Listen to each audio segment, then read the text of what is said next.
si nos movemos mucho, más calor nos da. Y si le damos mente, más calor le queda. No.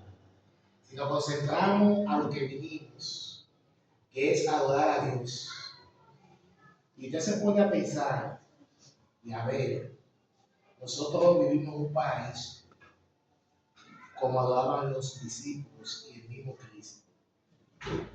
Cristo no tenía una sinagoga con un aire acondicionado. Dice Lucas capítulo 4 que Cristo recorría la tierra llevando la buena nueva a pie, porque Cristo no tenía un burro disponible ni un camello mucho menos.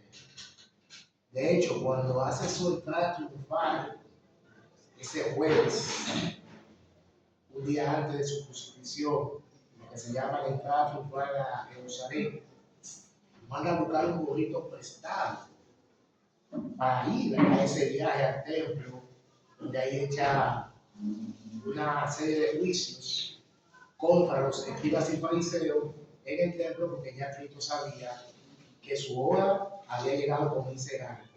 El tiempo de la ley se estaba cumpliendo, de que Cristo tenía que morir en la cruz del Calvario. ¿Cuál ley? ¿Cuál tiempo? Génesis capítulo 3, versículo 15.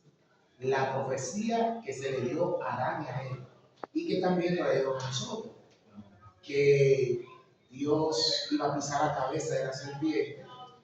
Y usted sabe que la Biblia es bien clara, usted sabe que es la serpiente. Dice Juan que la serpiente antigua llamada Dios iba a pisar la cabeza de Satanás con su muerte en la cruz del Calvario, y que Satanás iba a ir el calcañar de Cristo. Es decir, el calcañar era los vituperios, las tribulaciones, como dice Isaías capítulo 53, que Cristo tenía que venir a pasar. Lo iba a ir, también lo iba a ir con el precio que Cristo iba a pagar por la muerte segunda, la muerte eterna. Porque el diablo, cuando Satanás derrota a Eva, el poder de Adán, quita la vida eterna de Adán y reina la muerte. Porque el diablo hizo un imperio de muerte eterna. Por eso Jesucristo dijo, el príncipe, si es un príncipe, hijo de un rey, de este mundo, ya ha sido condenado y juzgado. Y si era príncipe de este mundo, Mateo capítulo 4 y Lucas 4, una de las tres tentaciones que Cristo le da, que Satanás le hace a Cristo es: si te postras y me adoras, te daré todos. Él es el dueño de qué? De todos los reinos. Por lo tanto, cuando Cristo muere en la cruz del Calvario, le quita el imperio de la muerte. Por eso Pablo dice: ahora el que tenía el imperio de la muerte, ya no hay imperio de muerte, sino hay un imperio de qué? De vida eterna. Así que nosotros tenemos que estar bien afianzados, no por nuestra propia fuerza ni nuestro conocimiento, sino por la fuerza de quién? De Cristo Jesús. Bueno, había un tema en la diapositiva, pero los apagones que volvieron de moda otra vez. Están de moda los apagones, una cosa que ya no existía antes. Pero es el tema. Pero vamos a hablar los minutos que restan de la oración. La oración. Para usted, ¿qué es la oración? Para usted, joven, ¿qué es la oración? Un medio para comunicarte con Dios. ¿Y cómo tú te comunicas con Dios?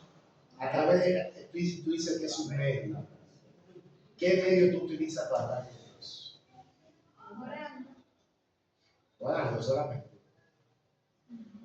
¿Tú? Y leyendo la Biblia. Leyendo la Biblia. Adorando.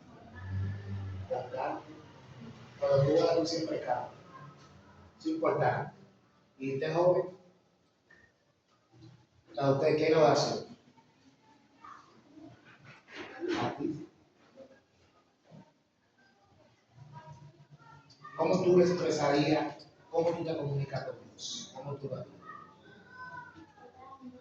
Bueno,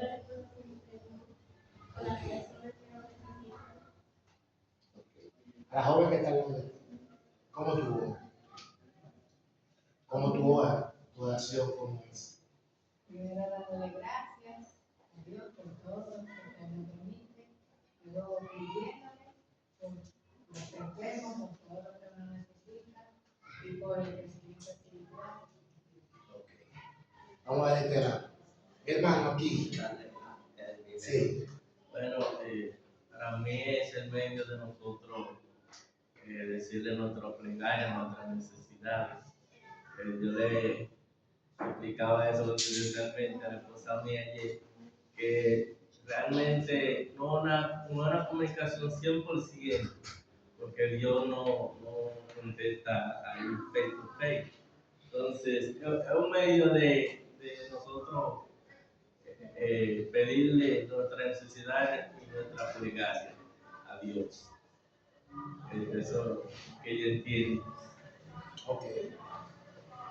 La oración, si vemos lo que dice la palabra de Dios, Dios es un Dios de interactuar. A Dios le gusta por hablar, pero también Dios le gusta que nosotros también le hablemos a Él. Cuando antes del pecado, Dios hablaba y buscaba a Adán todos los días. ¿Cómo sabemos eso? Porque el día que Adán pecó, Dios fue y lo buscó. No creo que esa sea la primera vez que Dios buscó a Adán. Hubo muchas veces que Dios buscó a Adán porque era su creación. Fue Dios que lo creó. Fue Dios que tuvo ese primer sábado con Adán y Eva juntos. Por eso dice en Génesis capítulo 2 que Dios bendijo, santificó y guardó el sábado. Amén. Es un detalle que a veces nos olvidamos. El primer sábado de la humanidad lo guardó Dios junto con Adán y Eva. Por eso dice la Biblia que Jehová lo guardó. ¿Y cómo lo guardó? Enseñándole a Adán cómo se guarda el sábado. A veces hay muchos hermanos que dicen, hermano, se puede hacer esto el sábado, no se puede hacer, y esto. De ellos digan al Señor que le enseña a guardar el sábado como enseñó a Adán y a Eva. Porque la cuestión no es que yo puedo hacer o no puedo hacer. El asunto es con quién tú andas. ¿Con quién andaba Adán y Eva el sábado, el primer sábado? Con Dios. Entonces Dios, aún Adán pecando, Dios está hablando. Mira hermano, cómo el pecado, antes Adán y Dios hablaban, que podemos decir que es una oración, entre padre e hijo, entre creador y criatura. Y ahora el pecado rompe esa relación con Dios. Y Adán ahora, que antes recibía a su Dios con alegría, ahora recibe a Dios con miedo. Vaya catando eso. Uno de los problemas, decimos que uno de los problemas del pecado fue el miedo, es cierto. Pero también uno de los problemas graves fue que el pecado cortó la comunicación con el cielo. Y si usted pierde la comunicación con el cielo, usted pierde la comunicación con la vida. Adán rompe esa comunicación. Y ahora en vez de hablarle a Dios, y yo es algo muy particular mío, eso no lo he leído en el Espíritu de Profecía. Pero para mí una de las cosas que más le dolió al corazón de Dios fue que Adán en el momento más difícil de su existencia no habló con Dios. No habló con la persona que tenía que realmente buscarle solución a su problema. En vez de buscar a Dios, lo que hizo fue que se escondió. Pero como Dios es un Dios como que le gusta interactuar, Dios lo buscó y le habló hizo un juicio ahí, hubo un juicio ahí. Y dio agua. ¿Qué pasó con el correr del tiempo? Ya Adán no puede hablar con Dios como hablaba antes. ¿Por qué? Por el pecado. Porque el pecado lo aleja de Dios. Fíjense bien, el pecado nos aleja de Dios.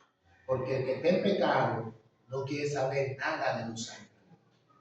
Cuando un cristiano está en pecado, le molestan los himnos, le molestan las prédicas, porque no está espiritualmente, está carnal. No se siente bien en la iglesia y empieza a buscar culpables. Que a mí no me visitan, que el pastor no me llama, que esto, que lo otro. Vamos, si usted no lo visita, visite usted. Pongamos el principio del amor. Si en mi iglesia no hay amor, voy a empezar a amar yo a mis hermanos. Si en la iglesia no está haciendo una misionera, yo me voy a poner a hacer otra misionera. Jesús habló muy bien de eso, de cómo nosotros queremos fijarnos en lo demás. Y todo el que se fija en lo demás y no se fija en su propia vida, trae problemas. ¿Qué dijo Jesucristo? Tú que juzgas y condenas a tu hermano, saca la vida que hay en tus ojos en vez de ver lo del otro. Entonces, con el correr del tiempo, ¿qué pasó con Moisés? ¿Qué le dice el pueblo a Moisés? Habla tú por nosotros. Si no querían hablar con Dios, habla tú, Moisés, el portavoz. Si ellos le hubiesen dicho al pueblo, yo quiero hablar con Dios, Dios hubiese permitido eso, que ellos hablaran con Dios, pero no lo hicieron. Entonces, hermano, ¿por qué nosotros, sabiendo que en la oración hay tanto poder, porque es uno de los métodos cristianos que menos se usa?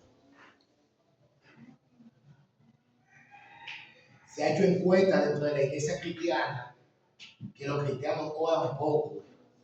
Y ahora nosotros entendemos por qué la iglesia hoy en día tiene tan poco poder. Porque el que no ora, hermano, el que no ora no tiene poder del Espíritu Santo. El que no ora, un anciano, un pastor, una de todas las escuelas sabáticas, que no sea una mujer, un hombre de oración, puede hacer todo mecánicamente, porque se puede hacer todo. Pero no tiene el poder del Espíritu Santo. No lo tiene. Y a veces buscamos esta excusa. Decimos, no, porque los evangélicos son los que sanan a los enfermos y nosotros no podemos sanar a los enfermos. El mensaje de nosotros es el mensaje por salud. No, mi hermano. No, mi hermano. Tú y yo podemos tener el don de sanar a muchos enfermos y enfermos también dentro de la iglesia. No diga que eso es para los pentecostales que sanan a un paralítico, y aunque hay su película y su espectáculo de eso. Pero tú y yo estamos llamados también a tener el don de sanidad. Amén. Y sanar a un enfermo. ¿Sabes lo maravilloso que usted vaya al hospital esta tarde?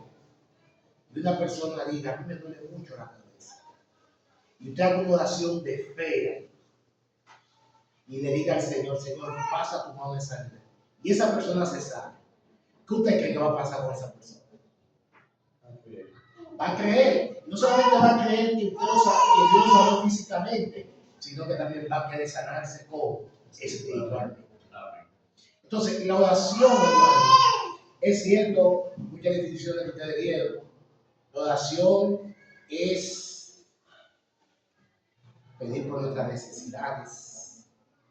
Pero no solamente la oración es eso, ahí que está el problema de nosotros. Yo voy a dar un ejemplo. Si usted tiene un hijo o una hija que solamente lo llama a usted por teléfono o le manda un mensaje por WhatsApp, nada más pidiendo, papi, págame la universidad, papi, págame el apartamento donde vivo, papi, págame esto, págame lo otro. ¿Cómo usted se va a sentir?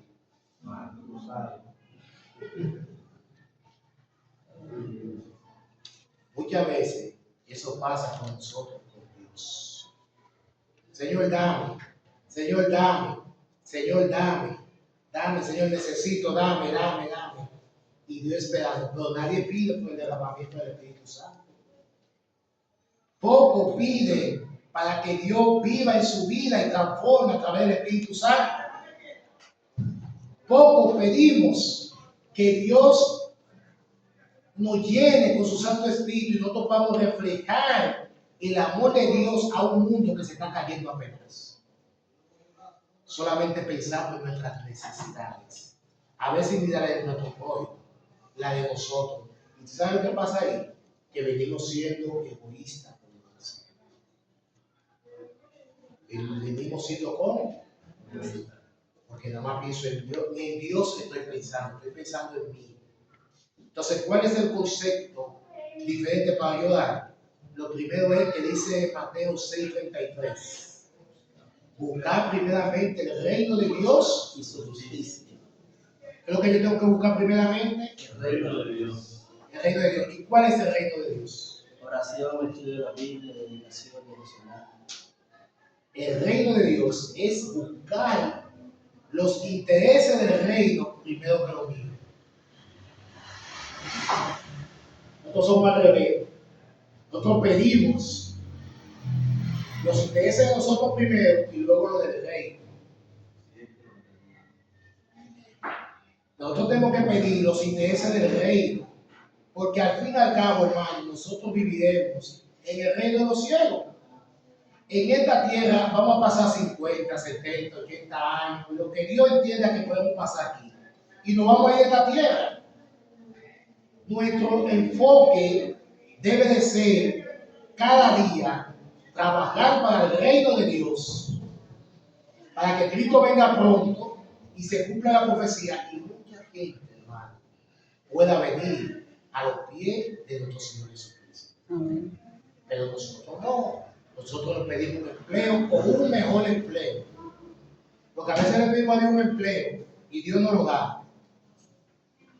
Y cuando nos da ese empleo, entonces decimos, ay, este empleo no me da dinero, no me alcanza para nada. Señor, dame algo mejor.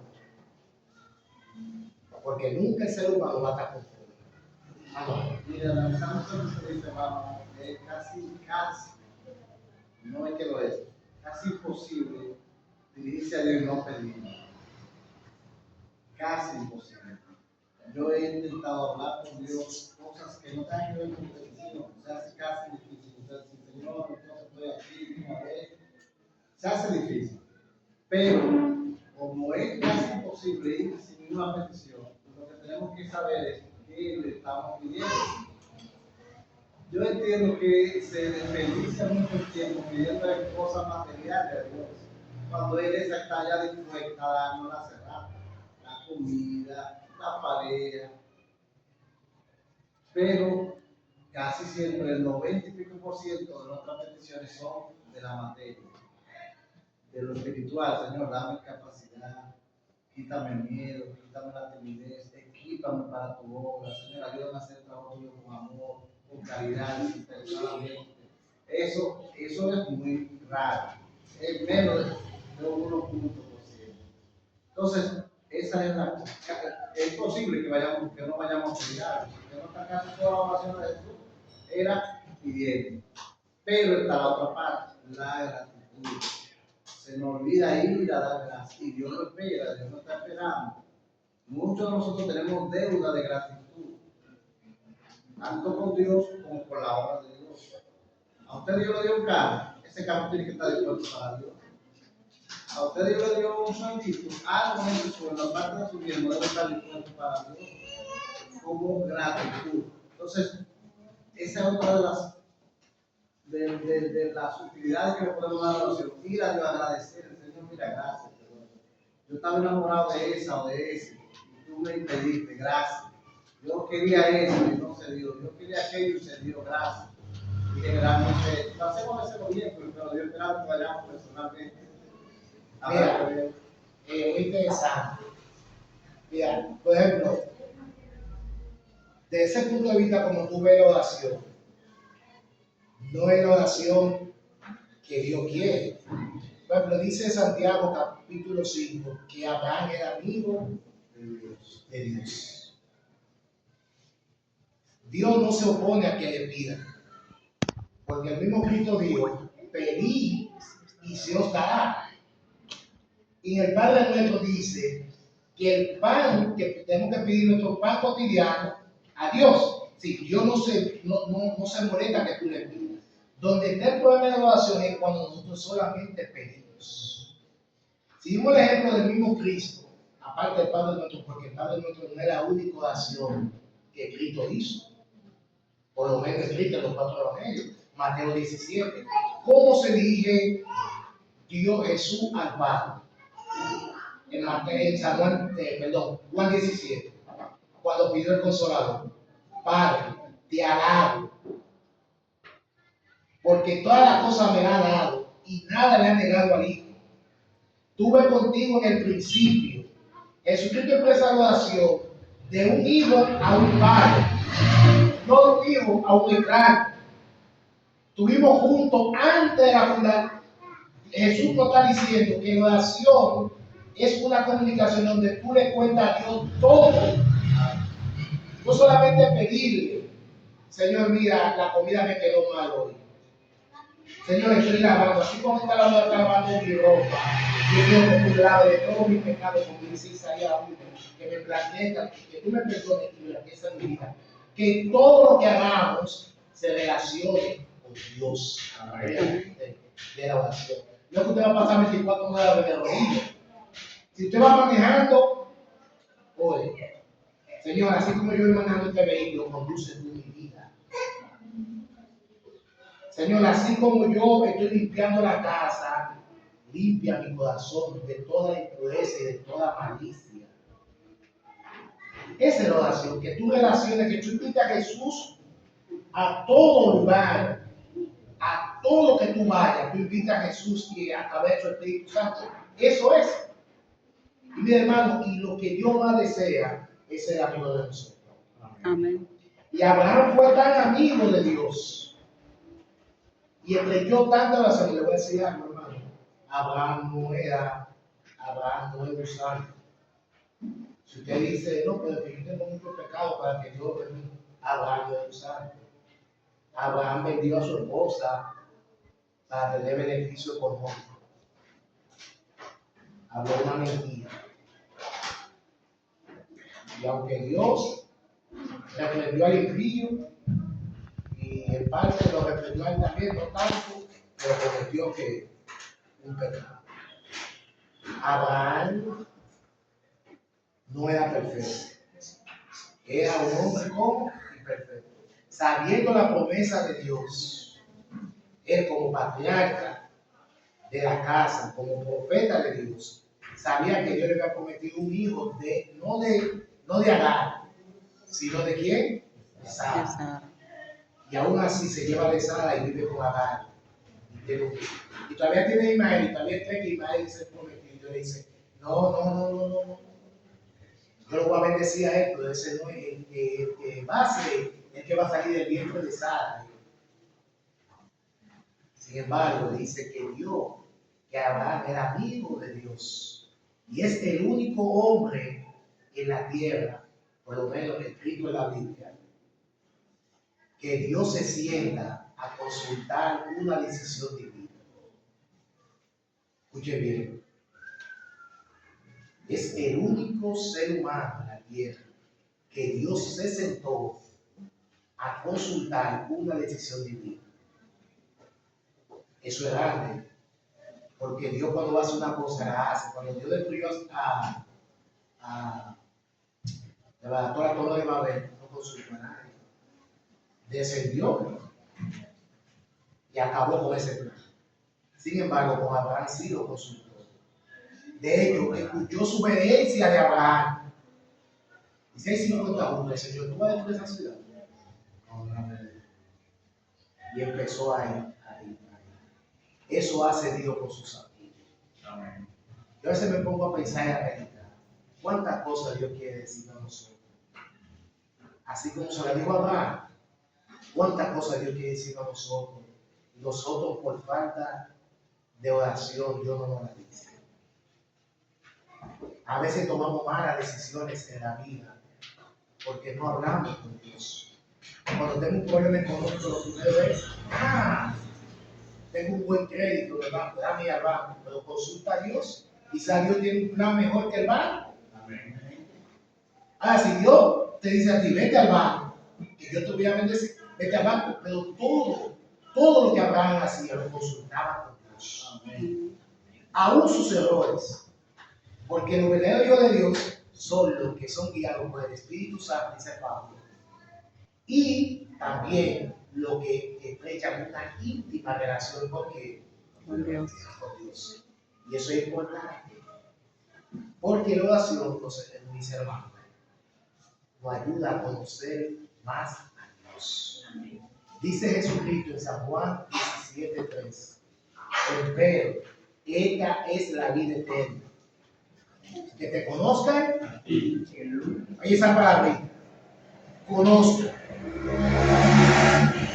Esa palabra, conozca, en griego, significa intimidad con Dios. Jesús le está diciendo a nosotros que para nosotros obtener la vida eterna, tú tienes que conocer, tú tienes que intimidar con Dios. Y tiene lógica. Lo único que llevaremos al cielo es el carácter que Dios ha puesto en nosotros. Pero algo muy importante, si usted no conoce a Dios, ¿cómo usted va a vivir con una persona que usted no conoce la vida eterna? Por eso es importante conocer a Dios a través de la oración. ¿Por qué la gente dice que el terremoto, que todo lo malo que está pasando en la tierra, en Dios es el culpable? Porque no conocen a Dios. No conocen a Dios a su palabra, que Él lo ha puesto. Por lo tanto, la vida eterna es yo conocer a quién, al Padre y a Cristo. ¿Por qué Cristo llamó a sus discípulos sus amigos? Porque estaban con Él. Porque estaban con Él. Entonces, el conocimiento se hace a través de la oración. ¿Qué dice Oseas 4:6? Mi pueblo se perdió por falta de ¿qué? No dice que el pueblo se perdió por falta de sábado, porque vivió el sábado, o porque no ayudó al prójimo. No. Se perdió por falta de conocimiento. Porque no conocían a Dios. Dios los sacó de Egipto, pero en el desierto no se dedicaban a conocer a Dios. Dios lo hizo libre primero y luego quería salvarlo. Porque Dios primero te hace libre y luego te salva. Porque Dios no puede salvarte siendo tú un esclavo. Dios te hace libre. La verdad os hará libre. San Juan 6:32 dice. Entonces, si la vida eterna es conocimiento, entonces yo tengo que dedicarme a conocer más a Dios a través de la oración. Y es un ejercicio fácil. Cuando usted se encuentra con un amigo, usted habla lo mismo. Usted habla de diferentes cosas. Hable con Dios hasta de deporte. Hable de Dios de su vida. Hable de que usted no cree. Porque Dios no condena la incredulidad. Dios sí condena al que se queda en la incredulidad. Porque el hijo del niño, ayúdame, Señor, en mi incredulidad. Y Jesús no lo reprendió. Jesús lo ayudó. Entonces, nosotros tenemos que empezar a intimidar con Dios. No solamente, hermano, yo voy a hacer una pregunta. ¿Usted cree, como está Satanás y su hueste en este mundo por todos lados, usted cree que usted va a vencer las tentaciones del enemigo con 10 minutos de devocional, 3 capítulos de un año bíblico y una oración de 4 o 5 minutos para salir corriendo para el trabajo? ¿Usted cree que usted va a vencer el enemigo así? No, yo no digo que eso sea malo. Yo lo que digo es que tenemos que dedicar más tiempo a la cosa de la oración. No vamos a ser cristianos victoriosos, hermano. Vamos a ser cristianos bendecidos por Dios. porque Dios quiere que hablemos con Él. Miren qué lindo. El primer libro de Samuel, capítulo 2, vemos una oración de Ana. Ana es una mujer atribulada. Primeramente fue castigada por el sistema cultural de su tiempo, cuando un hombre podía tener dos mujeres. Ojo, Dios nunca permitió, Dios lo permitió, pero nunca Dios lo aprobó. Porque hay cosas en el Antiguo Testamento que Dios la permitió, pero no era aprobado por Dios. Eso Dios no lo aprueba. Y ella fue víctima de burla, de escarnio, hasta que un día despertó y dijo, no, pero espérate. Yo soy la mamá. Yo soy la que más el esposo me ama, el carro. Yo soy la favorita. Pero eso a mí no me basta, a mí me falta algo. ¿Y qué hizo ella? Fue a dónde? Al templo. Y allí derramó su alma. Y dice que oró con tanta fe que cuando se paró de ahí del templo, ya su sufrimiento, su rito, todo desapareció. Amén. Porque esa oración tú tienes que creer. Tú tienes que creer en el poder de Dios. La oración tiene que acompañar de fe. Fíjense que la mayoría de los milagros que Cristo hizo, Cristo siempre dice a la gente, por tu fe ya sana. Por tu fe ya sana. ¿Por qué Cristo no hizo muchos milagros en muchas ciudades? Dice Mateo y el mismo Juan dice, porque no tenían fe. ¿Y qué fe? Creer, pero nosotros somos extraños, ¿sabes? Nosotros a veces creemos más en las cosas de este mundo que en la oración. Por ejemplo, usted decide mañana ir a Santiago, a cualquier provincia del país. Y usted se monta en esa guagua y usted llama a un familia y dice, prima, yo llego allá al campo de 11 a 12 del mediodía. Ah, sí, prima, le vamos a ver la comida. Usted tiene la fe de que usted va a llegar, porque usted ni conoce al chofer, ni sabe cómo está de ánimo el chofer. Usted no sabe nada. Usted tiene fe en la seguridad de que usted va a llegar a su destino. Pero mucho más cuando usted viaja en un avión. Usted a veces, la mayoría de las veces, usted no ve piloto. Y usted está a miles y miles de kilómetros de la tierra. Y usted está seguro de que usted va a llegar a su destino. Si tenemos tanta fe en las cosas de esta vida, ¿por qué no tener fe en las cosas de Dios? En ese Dios que te salvó, que me salvó a mí. En ese Dios poderoso que nos ama. Hermano, Dios quiere que a Dios se pone en la Biblia como un padre, se pone como un hermano, se pone como un amigo. Para que tú te relaciones, Yo entiendo, hermano, que tu oración puede mejorar mucho más todavía. Amén. Y Ana fue bendecida. Y le hizo un voto al Señor y cumplió su voto. ¿Y qué hizo Dios? Bueno, tú me dedicaste a tu hijo. Yo te voy a bendecir con 5 hijos. Y dirá Samuel, ¿y qué hombre fue Samuel? Hablamos mucho también de Daniel, que Daniel tiene mucha profecía, tiene muchas cosas. Pero si usted se da cuenta, Daniel era un hombre de oración. Amén. Los grandes hombres y mujeres eran hombres de oración. Mis hermanos y mis hermanas, si a esos hombres le dio resultado usar la oración como un medio a través de Dios, ¿por qué nosotros no hacemos lo mismo? Dice la Biblia que Dios no hace excepción de personas. Dios no hace excepción de personas. Dios no ama a todos por igual. Entonces, ¿cuántos de aquí hoy se comprometen con la ayuda de Dios a mejorar su vida de oración con Dios? Amén. Yo quiero mejorar mi calidad de oración con Dios. Consúltele todo a Dios, hermano, por más pequeño y significante que usted lo vea. Háblele a Dios, que Dios le habla. Dios habla y Dios contesta. Lo que pasa es que a veces lo dejamos llevar de la prisa que lleva el mundo. Ya nadie quiere esperar. Hay comida rápida. Hay Taxi Express. Hay todo rápido. Nadie quiere esperar. Hasta análisis rápido.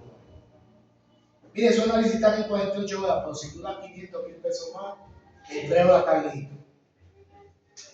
Ya nadie quiere esperar.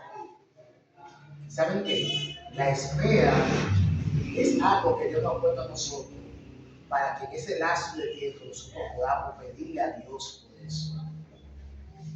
A veces cuando nos van a dar un diagnóstico de algo, estamos desesperados, pero Dios te da dando ese tiempo para que a través de la oración tú puedas cambiar ese diagnóstico, porque Dios ha cambiado el diagnóstico.